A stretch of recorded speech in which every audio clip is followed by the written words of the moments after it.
राधे राधे दोस्तों, जय श्री कृष्णा। आज हम सुनेंगे श्री कृष्ण की बाल लीलाओं में से एक जो है शरद का वर्णन। इस कथा के बारे में सुनेंगे। तो आइए शुरू करते हैं हम इस कथा के बारे में। कृष्ण तथा बलराम द्वारा प्लम्बासुर वध तथा विध्वंसक दावानल पान की चर्चा वृंदावन के घर घर में चलने लगी। ग्वालों ने इन अद्भुत कार्यों का वर्णन अपनी पत्नियों तथा अन्य सबों से किया और वे सभी आश्चर्यचकित थे।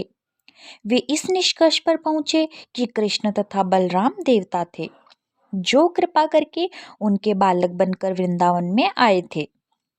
इस तरह वर्षा ऋतु आई।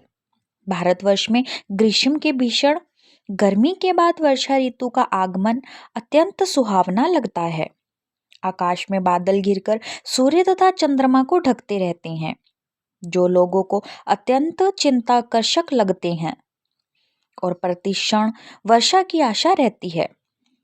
ग्रीष्म के बाद वर्षा ऋतु का आगमन जन जन को जीवदायी लगता है।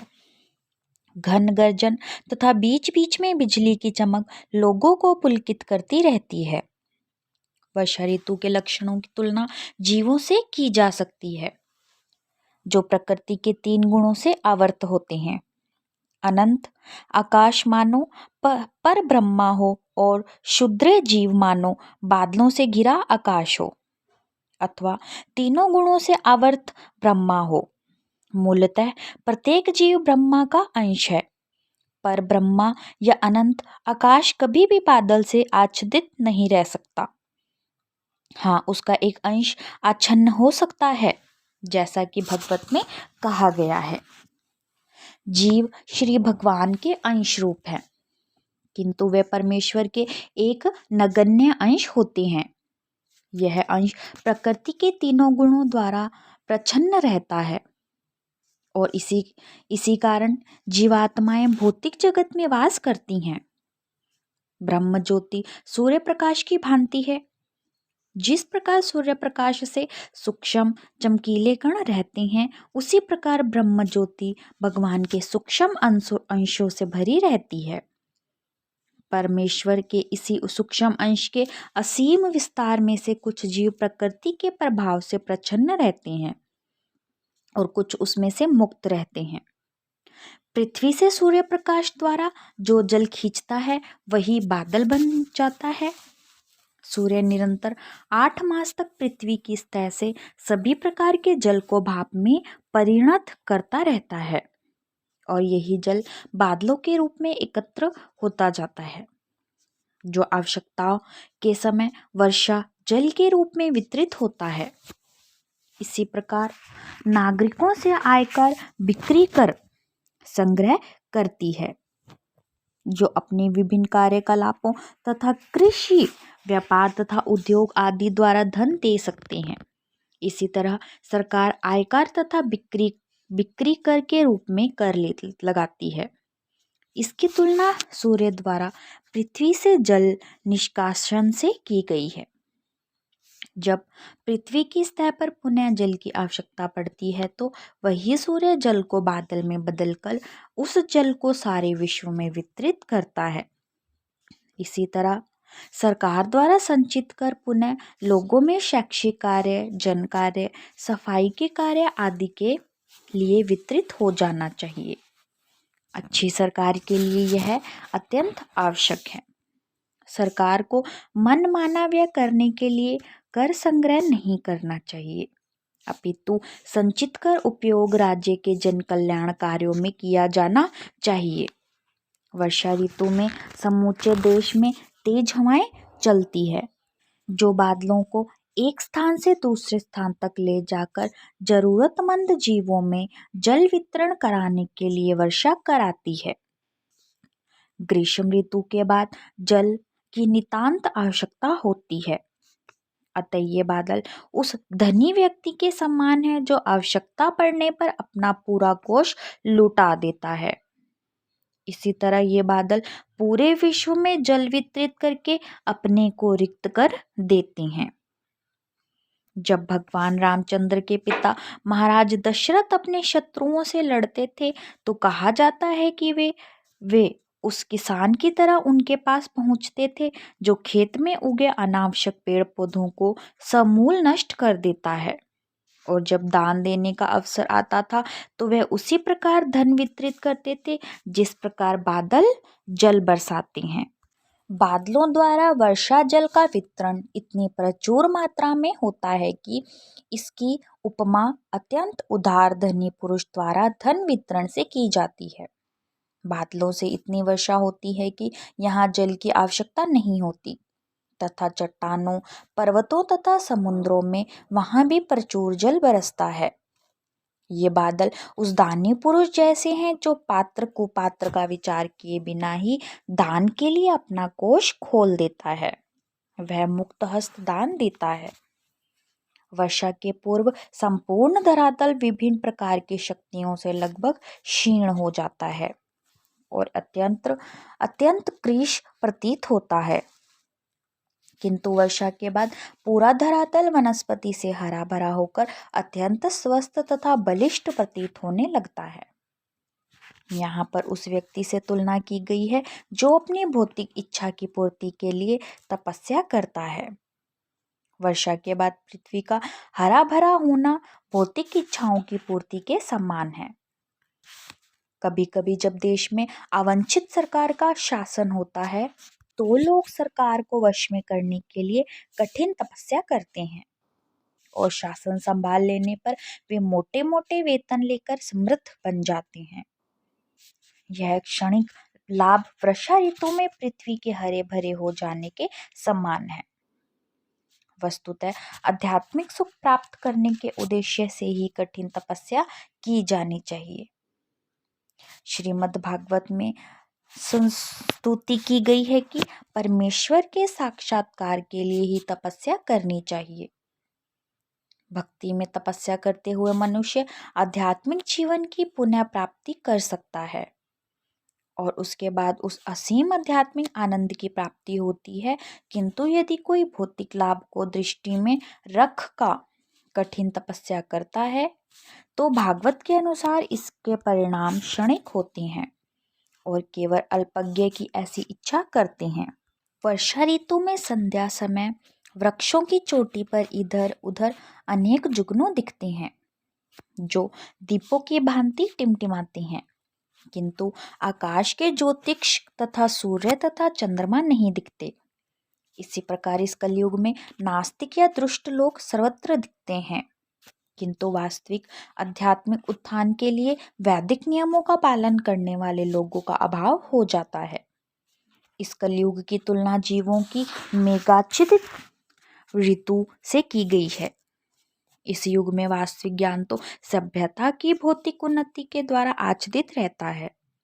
इसमें शुष्क चिंतक नास्तिक एवं तथा कथित धर्म निर्माता जुगनुओं की तरह प्रकट होते रहते हैं, जबकि वैदिक नियमों या शास्त्रों का पालन करने वाले व्यक्ति इस युग के बादलों से प्रसन्न हो जाते हैं। लोगों को आकाश के असली सूर्य, चंद्र एवं नक्षत्रों से प्रकाश ग्रहण करना सीखना चाहिए, न कि जुगनुओं से। वस्तुतः जुगनू रात्रि के अंधकार में प्रकाश नहीं दे सकता।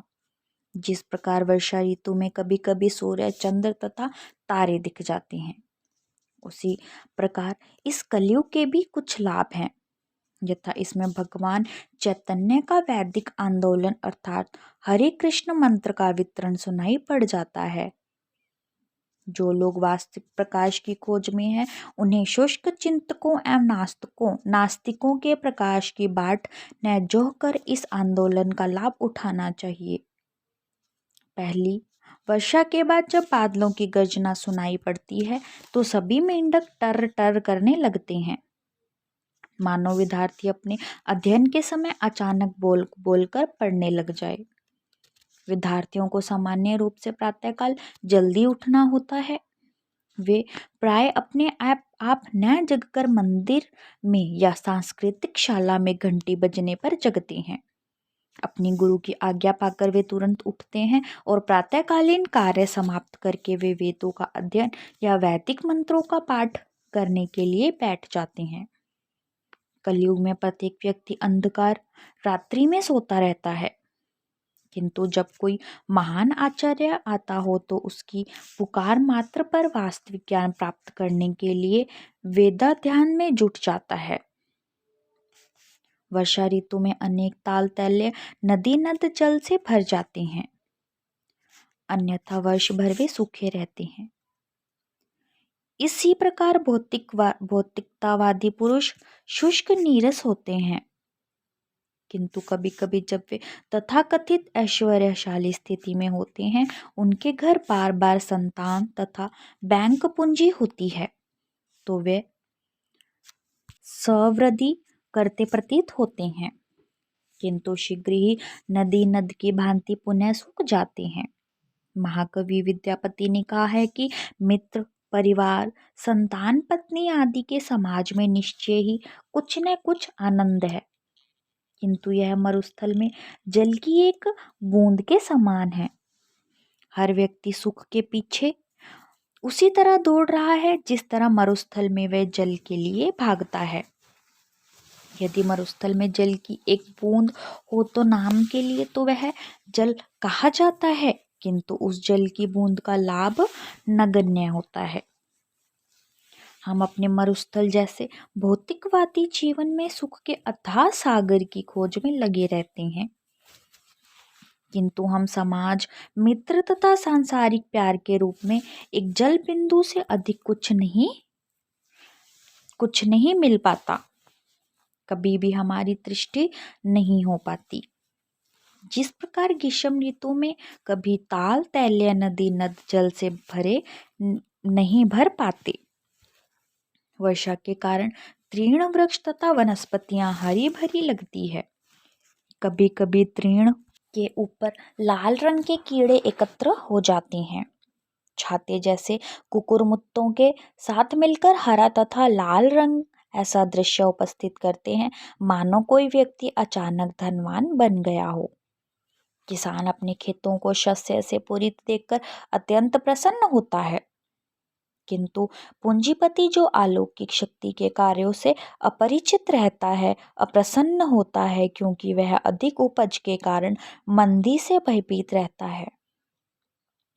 कुछ देशों की सरकारों के पूंजीपति किसानों पर अधिक अन्न उत्पादन के लिए प्रतिबंध लगा देते हैं, क्योंकि उन्हें यह ज्ञात नहीं है कि अन्न का वास्तविक दाता तो भगवान है। वैदिक आदेश के अनुसार भगवान इस सृष्टि का पालन करता है, अतः वह जीवों की आवश्यकता के अनुसार पूर्ति की व्यवस्था करता है। जब जनसंख्या बढ़ जाती है तो उसका भरण पोषण परमेश्वर का उत्तरदायित्व होता है, किंतु जो नास्तिक है या बदमाश है, वह अपने व्यापार में अवरोध मानकर यह नहीं चाहते हैं कि प्रभुत अन्नोत्पादन हो। वर्षा ऋतु में सारे जलचर, स्थलचर तथा नभचर उसी तरह प्रसन्न हो उठते हैं जिस प्रकार दीर्घकाल से भगवान की दिव्य सेवा करने वाला व्यक्ति होता है।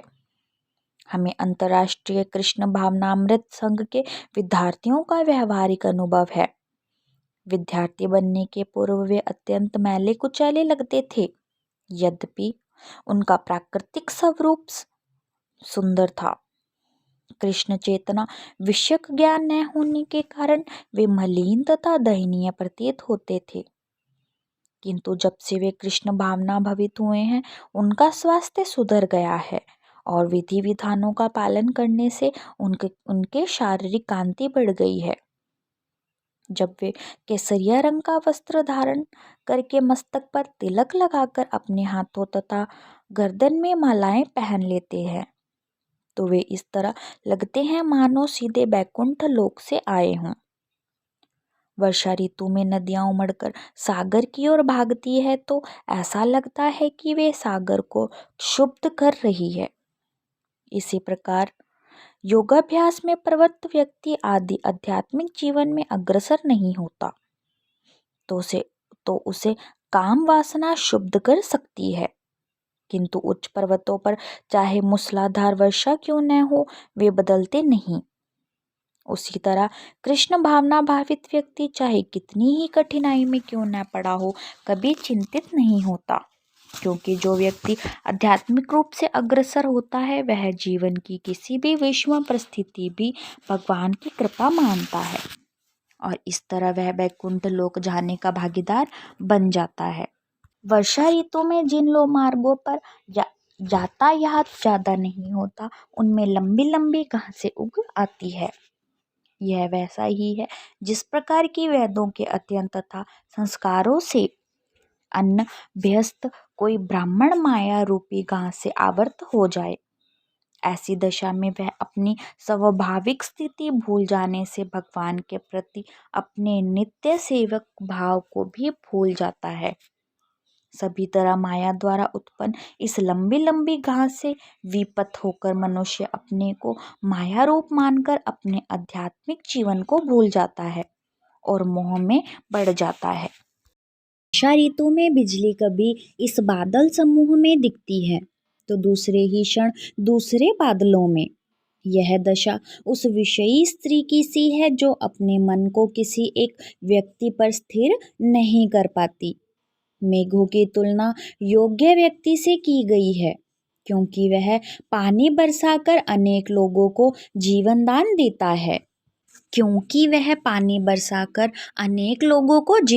देता है। इसी प्रकार योग्य व्यक्ति अपने परिवार वालों को तथा व्यापार में लगे अन्य अनेक लोगों को सहारा देता है। दुर्भाग्यवश यदि उसकी पत्नी उसका परित्याग कर दे तो उसका सारा जीवन अस्त व्यस्त हो सकता है और जब पति विक्षिप्त हो जाता है तो सारा परिवार नष्ट हो जाता है, बच्चे तितर बितर हो जाते हैं या सारा व्यापार ठप हो जाता है और प्रत्येक काम पर असर पड़ता है। अतः यह स्तुति की जाती है कि जो स्त्री कृष्ण भावनामृत में आगे बढ़ना चाहती हो वह अपने पति के साथ शांतिपूर्वक रहे और उनकी जोड़ी किसी भी परिस्थिति में विलग्न न हो। पति पत्नी को आत्मसंयम रखते हुए कृष्ण भक्ति में मन केंद्रित करना चाहिए जिससे जीवन सार्थक हो। आखिर इस संसार में पुरुष को स्त्री की आवश्यकता होती है और स्त्री को पुरुष की चाह होती है। साथ साथ होने पर शांतिपूर्वक कृष्ण भावनामृत में लग सकते हैं। उन्हें बिजली की भांति चंचल नहीं होना चाहिए और एक बादल से दूसरे में नहीं चमकते रहना चाहिए। कभी कभी घन गर्जन के अतिरिक्त इंद्रधनुष भी दिखाई पड़ता है जो बिना डोरी वाले धनुष की तरह होता है। वास्तव में जब धनुष के दोनों सिरों की डोरी से बांध दिया जाता है तो वह झुक जाता है, किंतु इस इंद्रधनुष में कोई डोरी नहीं रहती, फिर भी यह आकाश में इतने सुंदर ढंग से टिका रहता है। इसी प्रकार जब भगवान इस भौतिक जगत में अवतरित होते हैं तो वे सारे सामान्य व्यक्तियों का भांति प्रतीत होते हैं, किंतु वे किसी भौतिक आधार पर टिके नहीं होते। भगवत गीता में भगवान कहते हैं कि मैं अपनी ही अतरंगा शक्ति से प्रकट होता हूँ जो बहिरंगा शक्ति के बंधन से सर्वथा स्वतंत्र रहती है। सामान्य व्यक्ति के लिए जो बंधन तुल्य है वही भगवान के लिए स्वतंत्रता है। वर्षा ऋतु में बादलों के कारण चांदनी ढकी रहती है और कभी कभी ही दृष्टिगोचर होती है। कभी कभी चंद्रमा बादलों के साथ चलता प्रतीत होता है, किंतु वह स्थिर होता है, बादलों के कारण वह चलायमान लगता है। इसी प्रकार जो व्यक्ति इस चलायमान भौतिक जगत के साथ अपनी पहचान करता है उसकी वास्तविक आध्यात्मिक कांति मोह से ढक जाती है और भौतिक कार्यों की गति के साथ वह अपने जीवन के विविध क्षेत्रों में गतिशील मानता है।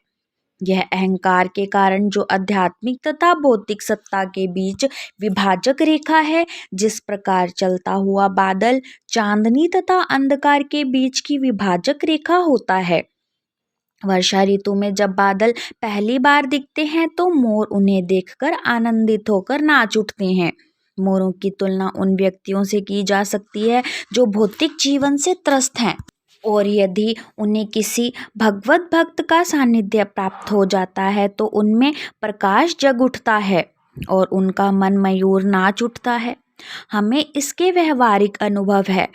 हमारे बहुत से विद्यार्थी कृष्ण भावनामृत आंदोलन में आने के पूर्व अत्यंत शुष्क तथा खिन्न थे, किंतु भक्तों के संसर्ग में आने पर वे मयूरों की भांति थिरकते दिख रहे हैं। पौधे तथा लताएं पृथ्वी से जल लेकर आ पड़ते हैं। इसी तरह तपस्यारत व्यक्ति शुष्क दिखने लगता है, किंतु तपस्या पूरी होने पर और उसका फल प्राप्त कर लेने के बाद वह अपने परिवार, समाज, प्रेम, घर तथा अन्य साथ सामान के साथ जीवन का आनंद भोगने लगता है। वह नए उगे पौधों तथा घासों की भांति प्रसन्नचित्त हो जाता है। कभी कभी सारस तथा बतख सरोवरों तथा नदियों के किनारों पर निरंतर घूमते दिख जाते हैं। भले ही ये किनारे कीचड़ तथा कटीली लताओं से युक्त क्यों न हो। इसी तरह कृष्ण भावनामृत से रहित गृहस्थ जन अनेक भौतिक असुविधाओं के रहते हुए भी भौतिक जीवन में निरंतर बने रहते हैं, चाहे वह पारिवारिक जीवन हो या अन्य किसी प्रकार का जीवन। कृष्ण भावना भवित होते हुए भी पूर्ण सुख नहीं मिल सकता। नरोत्तम दास ठाकुर प्रार्थना करते हैं, उन्हें किसी न किसी व्यक्ति की संगीत चाहिए, चाहे वह गृहस्थ हो या सन्यासी, जो सदा भगवान की प्रेमा भक्ति पर लगा रहता है और भगवान चैतन्य का पवित्र नाम लेता हो। भौतिकतावादी व्यक्ति के लिए सांसारिक कृत्य दुखदायी बन जाती हैं, किंतु कृष्ण भावना भावित व्यक्ति के लिए प्रत्येक प्रसन्नता पूर्वक स्थिति प्रतीत होती है। कभी कभी अतिवृष्टि के कारण खेतों की मेड़ें टूट जाती है। इसी तरह कलयुग में अवैध नास्तिक प्रचार के कारण वैदिक आदेशों की सीमाएं भंग होती रहती है। इस तरह लोग धीरे धीरे ईश्वर विहीनता को प्राप्त हो जाते हैं। वर्षा ऋतु में वायु द्वारा इधर उधर ले जाया गए बादल अमृत तुल्य वृष्टि करते हैं। जब वेदों के अनुयायी ब्रह्मांड जन राजाओं तथा वैश्यों को महान यज्ञ संपन्न हो जाने पर दान के लिए प्रेरित करते हैं, तो ऐसा धन वितरण भी अमृत तुल्य होता है। ब्राह्मण, क्षत्रिय, वैश्य तथा शूद्र, ये चारों वर्ण शांतिपूर्वक सहयोग से जीवन बिताने के लिए हैं। यह तभी संभव होता है जब पटु वैदिक ब्राह्मण यज्ञ संपन्न करके तथा धन का सामान वितरण करके उनका मार्गदर्शन करते हैं। वर्षा से वृंदावन की शोभा बढ़ गई और पके हुए खजूर, आम, जामुन तथा अन्य फलों से भर उठा। भगवान कृष्ण तथा उनकी संगी एवं बलराम ने नई वर्षा ऋतु का आनंद लूटने के उद्देश्य से वन में प्रवेश किया। गायें हरी घास चटकर अत्यंत हष्टपुष्ट हो गई और उनका तन दूध से भर गए। जब कृष्ण ने उन्हें उनके नाम ले कर बुलाया तो वे अत्यंत प्रेमवश तुरंत ही उनके पास आ गई और इस प्रसन्नता में उनके थनों से दूध की धारा बह निकली। जब कृष्ण गोवर्धन पर्वत के पास स्थित वृंदावन विपिन से होकर जा रहे थे तो वे अत्यंत प्रसन्न थे। उन्होंने यमुना तट पर वृक्षों को मधुमक्खी के छत्तों से सुशोभित देखा जो मधु टपक रहा था। गोवर्धन पर्वत पर अनेक झरने थे जिनके बहने से मधुर ध्वनि हो रही थी। जब कृष्ण ने पर्वत गुफाओं में झांका तो उन्हें यह ध्वनि सुनाई पड़ी। अभी वर्षा ऋतु समाप्त नहीं हुई थी, किंतु धीरे धीरे शरद ऋतु आ रही थी। अतः कभी कभी जब वन में वृष्टि होती रहती तो कृष्ण तथा उनके साथी किसी वृक्ष के नीचे या गोवर्धन पर्वत की कंदराओं में बैठ जाते और पके फलों का स्वाद लेते तथा आनंद पूर्वक परस्पर बातें करते रहते। जब कृष्ण तथा बलराम दिन भर में वन में रहते तो माता यशोदा उनके भोजन के लिए चावल, दही, फल एवं मिठाइयाँ भेजा करती। कृष्ण उन्हें लाकर यमुना तट पर एक शिला पर बैठ जाते और अपने सखाओं को साथ देने के लिए बुला लेते। भोजन करते करते कृष्ण उनके साथी तथा बलराम गायों, बछड़ों तथा बैलों की रखवाली करते रहते। गायें दुग्ध पूरित भारी थनों के कारण खड़ी खड़ी थकी हुई लगती, वे बैठकर जुगाली करने लगती और प्रसन्न हो जाती। कृष्ण उन्हें देखकर प्रमुदित होते व वर्षा ऋतु के कारण वन की शोभा देखकर अत्यंत हर्षित थे।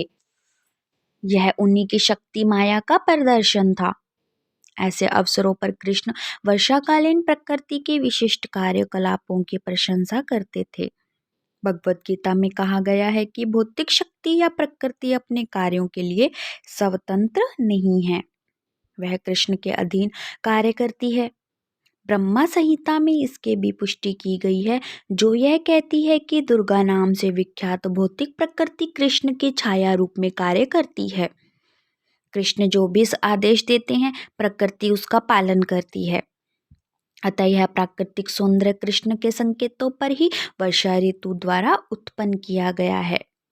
जो भौतिक प्रकृति के मोहक कार्यकलाप देखकर गर्वित अनुभव करने लगे, जब कृष्ण तथा बलराम वर्षा ऋतु के उपहारों का इस प्रकार आनंद ले रहे थे, तो शीत ऋतु आ गई और शीघ्र ही सारे जलाशय स्वच्छ और सुहावने दिखने लगे और शरद के आगमन से सर्वत्र मन को प्रसन्न करने वाली वायु बहने लगी।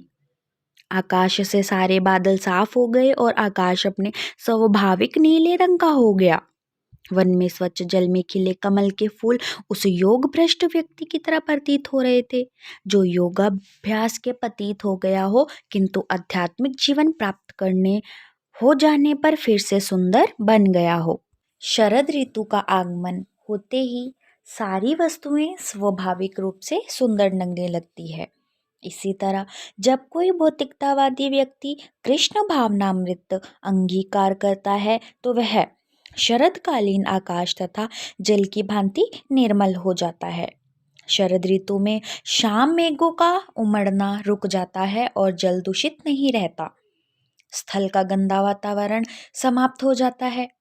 इसी तरह जो व्यक्ति कृष्ण भावनामृत स्वीकार करता है, उसका सारा अंत तथा बाह्यमल दूर हो जाता है।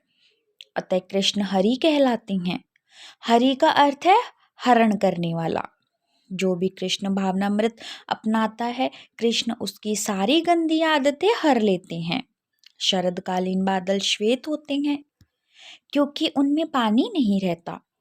इसी प्रकार अवकाश प्राप्त व्यक्ति अपने पारिवारिक कार्यों के उत्तरदायित्व से मुक्त होकर पूर्णतः कृष्ण भावनामृत अपनाने पर समस्त चिंताओं से मुक्त हो जाता है और शारदीय बादल की भांति श्वेत निर्मल दिखता है।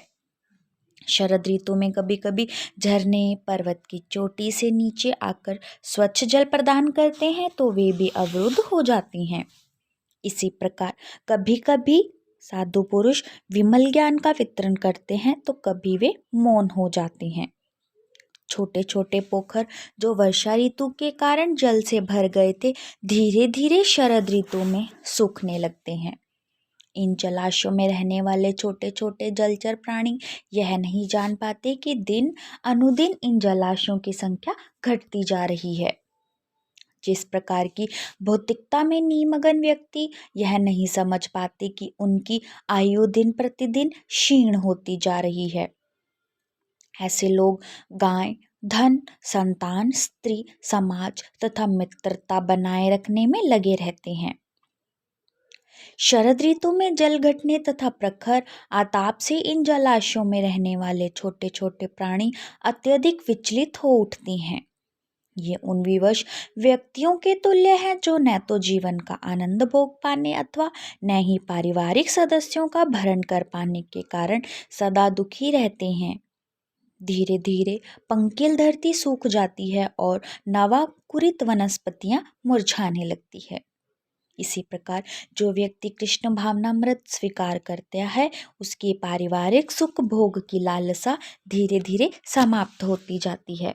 शरद काल के प्रकट होते ही सागर का जल उसी तरह शांत और गंभीर हो जाता है, जिस प्रकार आत्म साक्षात्कार हो जाने पर मनुष्यों को प्रकृति के तीनों गुणों नहीं सता पाते। शरद ऋतु में किसान अपने खेतों के चारों ओर मेड़े बांध देते हैं, जिससे उनके खेत का पानी बहकर बाहर ना निकल जाए। चूंकि अब आगे वर्षा की कोई आशा नहीं रह जाती, इसीलिए खेत में जितना पानी रहता है उसको वह सुरक्षित रखना चाहते हैं। इसी प्रकार स्वरूप सिद्धि व्यक्ति अपनी शक्ति की रक्षा इंद्रियों के संयम द्वारा करता है। यह सलाह दी जाती है कि मनुष्य 50 वर्ष की आयु के बाद गृहस्थ जीवन से विरक्त होकर अपने शक्ति का संचय कृष्ण भावनामृत को अग्रसर करने के लिए करे। जब तक मनुष्य अपनी इंद्रियों को वश में करके उन्हें मुकुंद की दिव्य प्रेम भक्ति में नहीं लगाता, तब तक मुक्ति की कोई संभावना नहीं है। शरद में दिन के समय कड़ी धूप होती है, किंतु रात्रि में स्वच्छ चांदनी से लोगों को दिन की थकान से छुटकारा मिलता है। इसी प्रकार यदि मनुष्य मुकुंद या कृष्ण की शरण ग्रहण करता है तो वह अपने आप को शरीर समझने की भ्रांति से मुक्त हो जा सकता है। मुकुंद या कृष्ण वृंदावन की गोपियों के भी संतावना प्रदान करने वाले हैं। व्रजभूमि की गोपियां कृष्ण के विरह के कारण सदैव दुखी रहती हैं, किंतु तब से वे शरतकालीन चांदनी रात में कृष्ण से मिलती हैं तो उनकी वियोग जनित क्लांति मिट जाती है। जिस तरह बादलों से रहित आकाश में रात्रि के समय तारे अत्यंत सुंदरता से चमकते हैं, उसी तरह कृष्ण भावना भावित व्यक्ति समस्त कल्मश से रहित होकर शरदकालीन आकाश में तारों की भांति सुंदर लगते हैं। यद्यपि दो में योगाभ्यास के लिए ज्ञान अर्जित करने हेतु और यज्ञों द्वारा कर्म करने हेतु आदेश दिए गए हैं, किंतु उनका चरम प्रयोजन भगवत गीता में वर्णित है। मनुष्यों को चाहिए कि वेदों के प्रयोजन को ठीक से समझकर कृष्ण भावनामृत स्वीकार करें। अतः कृष्ण भावनामृत में लीन भक्त के विमल हृदय की तुलना शरदकालीन शुभ्र आकाश से की जा सकती है। शरद ऋतु में निर्मल आकाश में तारों समेत चंद्रमा अत्यंत चमकीला लगता है।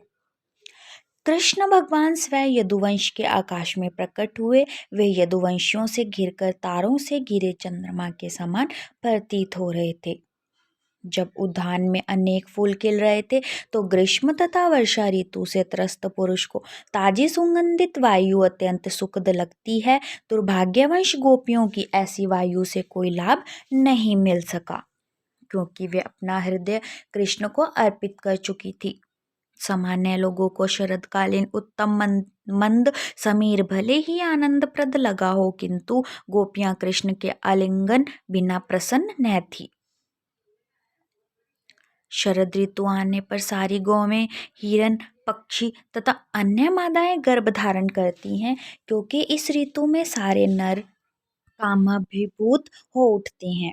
ऐसी गर्भवती माताएं ठीक उन अध्यात्मवादियों की भांति है जिनको भगवान की कृपा से जीवन लक्ष्य प्राप्त होने का वरदान मिल गया हो।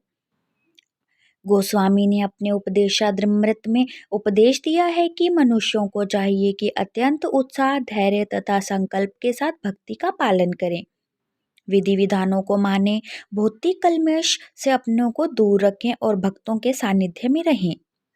जो इन 6 सिद्धांतों का पालन करता है उसे भक्ति का वांछित फल अवश्य मिलता है।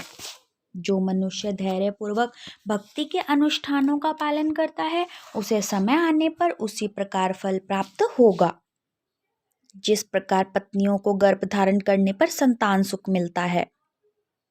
शरद ऋतु में सरोवरों में असंख्य कमल के फूल खिलते हैं, क्योंकि कुमुदिनियों नहीं रहती। वैसे दिन के समय कमल तथा कुमुदिनी साथ साथ खिलते हैं, किंतु शरद ऋतु में प्रचंड धूप के कारण केवल कमल ही खिलते पाते हैं। यह उस देश की तरह है जहाँ का राजा या शासन प्रबल है। उसमें चोर तथा डाकू जैसे अवांछित तत्व नहीं पनप पाते। जब नागरिकों को विश्वास हो जाता है कि उन पर डाकुओं का आक्रमण नहीं होगा तो वे संतोषजनक विकास करते हैं।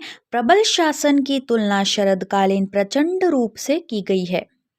कुमुदिनियों डाकू इतनी अवांछित तत्वों जैसी है और कमल पुष्पों की तुलना संतुष्टि नागरिकों से की गई है।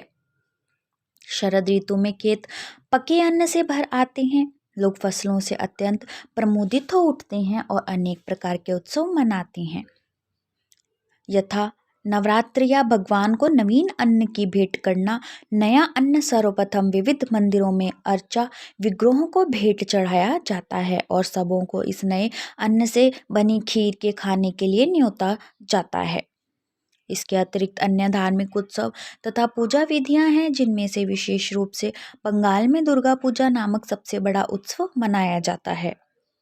उस काल वृंदावन में भगवान कृष्ण तथा बलराम की उपस्थिति के कारण शरद ऋतु अत्यंत आकर्षक बनी हुई थी।